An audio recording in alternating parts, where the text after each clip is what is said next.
The glass hits the table hard enough to make the couple in the window booth look up from their food. Sir, I'm going to need you to leave. The old man doesn't move. He wraps both hands around the water glass, hands that are cracked at the knuckles, darkened at the fingernails, the hands of someone who has lived entirely outdoors for longer than anyone in the steiner would be comfortable imagining. He takes one slow, deliberate sip, sets the glass down like it's the most natural thing in the world. Derek steps closer, dropping his voice to the particular kind of hiss that is designed to humiliate without technically being loud enough to cause a scene.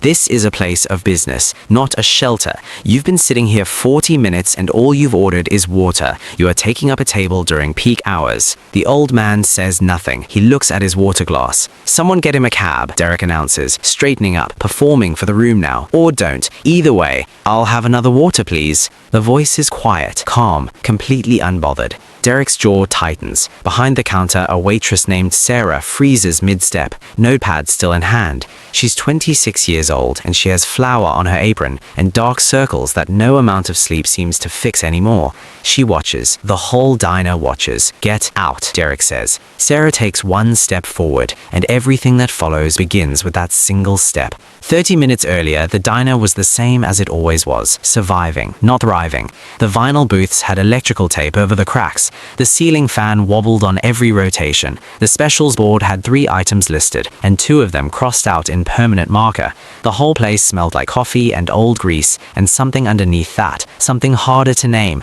the smell of a room where people have been working very hard for a very long time without much to show for it. Sarah moved through it like she'd been born here, because in every way that counted, she had. 4 years on the same floor, the same section, the same route between kitchen and table worn into her feet like a groove. She refilled coffees before they were empty. She remembered orders without writing them down. She delivered plates without breaking stride. Her phone buzzed in her apron pocket. She ignored it. It buzzed again. She checked it for half a second, just long enough to see the words "final notice" and "rent overdue" glowing on the screen, before she turned it face down and kept moving. 14 more shifts, she said to no one. Just 14 more. Derek came out of his office the way he always did, surveying the room like a general who found the battlefield beneath him. He was 44 years old and the kind of man who ironed his collar but not his character. He walked past Sarah without looking at her. Table 6 needs clearing, and your side work from this morning is still half done. I've been covering Marcus's tables. He called out again. Not my problem. One job, Sarah. He went back into his office. Sarah looked at the closed door for a moment. Linda, the cook, leaned through the kitchen window. She'd been at Rosewood longer than anyone. Longer than Derek, longer than the electrical tape on the booths. Don't let him see you looking at that door, she said quietly. Like what? Like you're imagining it's a cliff and he's walking toward it. Sarah almost smiled. Almost. The front door jingled. The old man walked in. He paused just inside the entrance, getting his bearings, taking in the room the way people do when they're not sure of their welcome. There was a subtle shift. The couple in the window booth pulled their bags slightly closer. The businessman at the counter tilted his laptop screen a few degrees.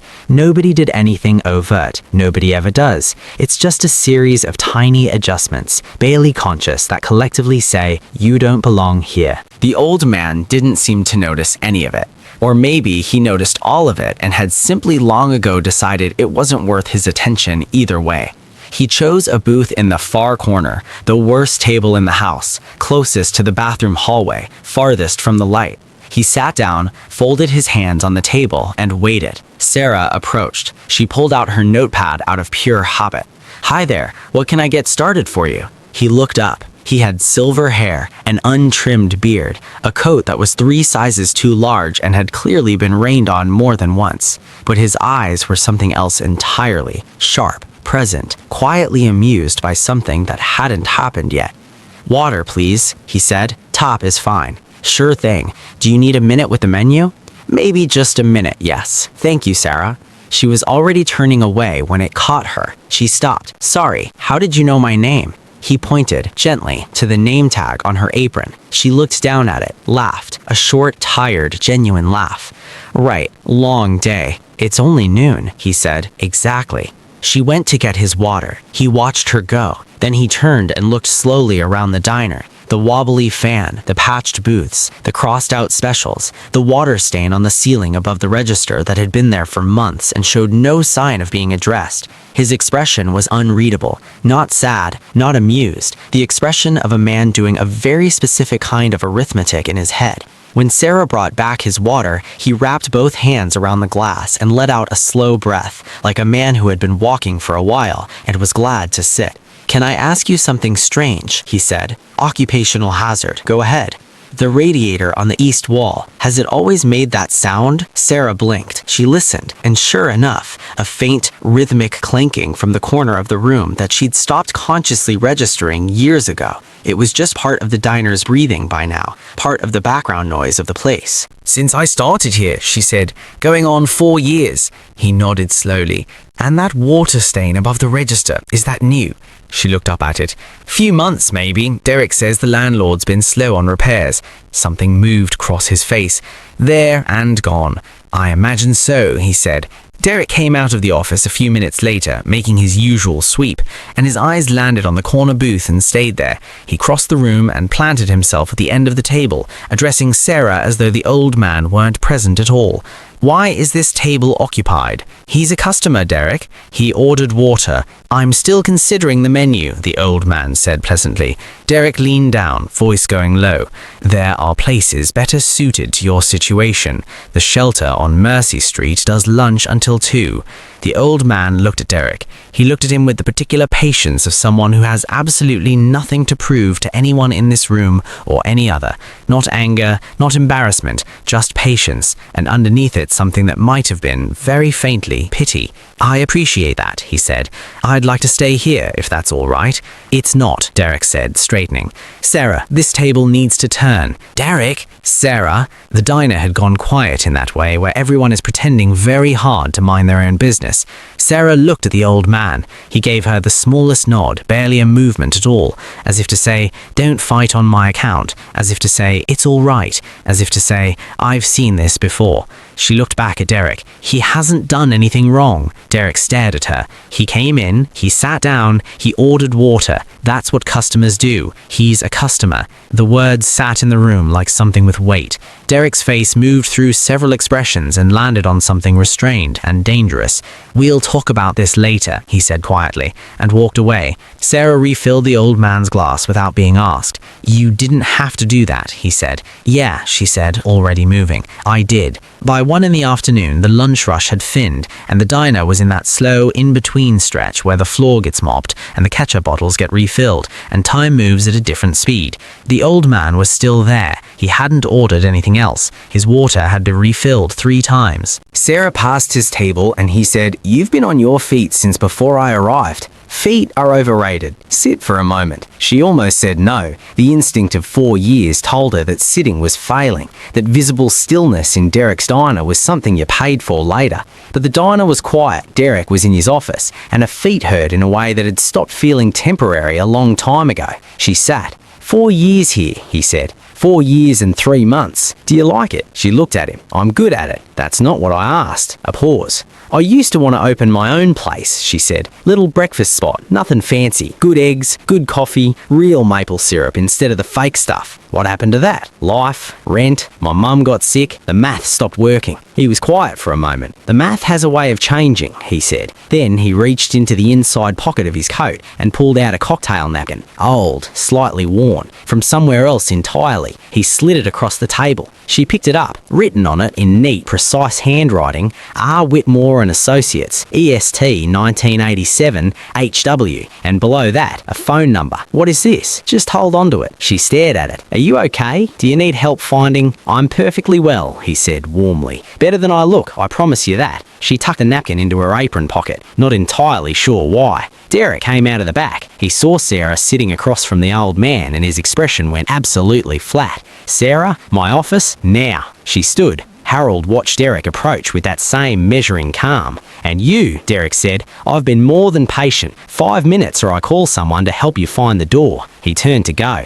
The foundation on the east side of the building needs looking at, the old man said conversationally to Derek's back. You're the owner, should know about it. Derek stopped. He turned slowly. What did you just say? Just making conversation. Derek stared at him for a long moment. Then he laughed, short, dismissive, and disappeared into the back. Linda, watching through the kitchen window, raised one slow eyebrow at the old man. He raised his water glass in a small, quiet toast. In Derek's office, with the door closed and the dying plants in the corner that nobody had watered and what appeared to be the entire current calendar year, Derek told Sarah he was writing her up for insubordination. She told him to go ahead and write it down. She said she'd sign it.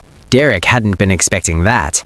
Then they both heard it, from outside, the sound of car doors, multiple car doors, the distinct heavy sound of expensive vehicles pulling into a gravel lot. Derek went to the window. His face changed. 2 black SUVs sat in the parking lot. Men in dark suits were stepping out, checking phones. And then a woman in a tailored blazer, efficient, mid-40s, carrying a leather portfolio, walked briskly toward the diner's front entrance. She stepped inside, scanned the room once, moved directly to the corner booth.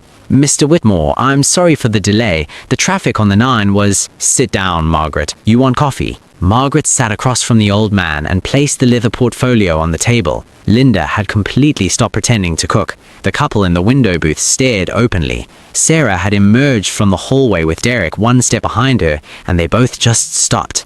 The assessments came back on the Clemens Street property and the parcels on Western, Margaret said, opening the portfolio, both running ahead of projections. The board wants to move on refinancing before Q2. Tell them to wait until Q3. The market's going to shift. They won't like that. They rarely like what's correct. Sarah took a slow step forward. I'm sorry, who? The old man looked up at her. Same calm, same warmth. Harold Whitmore. He said it like it should mean something, and in Sarah's apron pocket, the napkin with those exact words seemed suddenly to weigh more than paper should. You own, Sarah started, about 14 blocks of this neighborhood, give or take. He paused, including this building. The diner was completely silent. Even the ceiling fan seemed to stop. Derek had gone the color of old drywall. Harold looked at Derek, for the first time with something other than patience. Not cruelty, just clarity. The look of a man who has done the arithmetic and arrived at an answer. I come in every few years, different coat, different approach. I like to see what's actually happening in the places I own, not the version people perform when they know who's watching. He looked around the diner slowly, the fan, the booths, the stain, the crossed out specials. The radiator needs servicing. The ceiling above the register is a liability. The east foundation has a crack that needs addressing before winter. And the specials board has had the same 2 items crossed out since I walked in this morning, which tells me several things about how this place is being run. He folded his hands on the table. Margaret, who manages the lease on this location? Margaret was already writing. Hanson Property Group, subcontracted through your commercial division. Site manager of record is Derek Callum Pierce. Derek made a sound that was not quite a word. Harold stood. He wasn't a tall man, maybe he never had been, but standing changed the room's geometry in a way that had nothing to do with height. He buttoned the top button of his coat with quiet, unhurried dignity. You'll receive formal correspondence by end of week, he said to Derek. I'd encourage you to spend the next few days being honest with yourself about the kind of manager you've been. Derek opened his mouth. Mr. Whitmore, I didn't know. Obviously, I didn't know. If I had known, I would never have... That's exactly the problem, Harold said. Not unkindly, but without softness. The way you treat people shouldn't change depending on whether you know who they are. Derek's mouth closed. Harold turned to Sarah. He reached into his coat one more time. A business card. Heavy stock. Simple. Clean. The lease on this location expires in April. I've been considering what to do with it. I'd like to have a conversation before I decide. Sarah took the card. She stared at it. I don't have money to... I didn't ask about your money. I asked about your eggs. She looked up. You mentioned a breakfast spot, he said. Good eggs, good coffee, real maple syrup. A silence. You heard that. I'm old, not deaf. The corner of his mouth moved. It might have been the closest thing to a grin that Harold Whitmore did. He picked up his water glass, took one final, slow, unhurried sip, set it down exactly where he'd found it. Then he walked to the door, and Margaret followed, closing the portfolio with a soft snap, and the men in suits outside straightened as Harold emerged, and one of them opened the SUV door without a word. Harold paused at the threshold, turned back once. 14 more shifts, you said? Sarah stared at him. I'd make it fewer. He walked out, the door swung shut, the ceiling fan wobbled overhead. The diner held its silence for 1, 2, 3 full seconds. Then Linda pointed at Derek. I have waited 6 years, she said, to see something like that happen to you. Sarah pushed through the front door. Harold was almost at the vehicle. Mr. Whitmore, he turned. Why not just send someone, an inspector, a lawyer? Why come yourself in that coat and let people... She gestured helplessly back at the diner. He was quiet for a moment. I grew up 6 blocks from here, came to this diner when it was a hardware store before that, watched this neighborhood become something, then almost become nothing, then start trying again. He looked at the building, really looked at it the way he'd been looking at it from inside. A building is just walls and a ceiling. What makes it worth owning is what goes on inside it, what kind of people it makes room for. He looked at her. You made room. He got into the SUV, the door closed, the vehicle pulled out slowly, no fanfare, no drama, and was gone. Sarah stood in the parking lot holding a business card and an apron full of someone else's order pads and a cocktail napkin that said R. Whitmore and Associates, Est 1987. She looked at the building. The water stain was visible even from here, through the glass. She almost smiled. She walked back inside. Derek was standing exactly where Harold had left him. Linda watched from the kitchen doorway. Sarah untied her apron, set it on the counter, put her notepad next to it. She picked up her phone, the final notice notification still glowing on the screen, and turned it off. She walked to the door. Sarah, Derek started. She turned back one last time. The radiator needs servicing. The ceiling is a liability. There's a crack in the east foundation. She looked at him. I'd call someone. I think your landlord is about to start paying attention. She pushed the door open and walked out into the afternoon. 6 weeks later, Sarah Okonkwo signed a 5-year lease on the Rosewood location. She named it Harold's. He asked her not to. She did it anyway.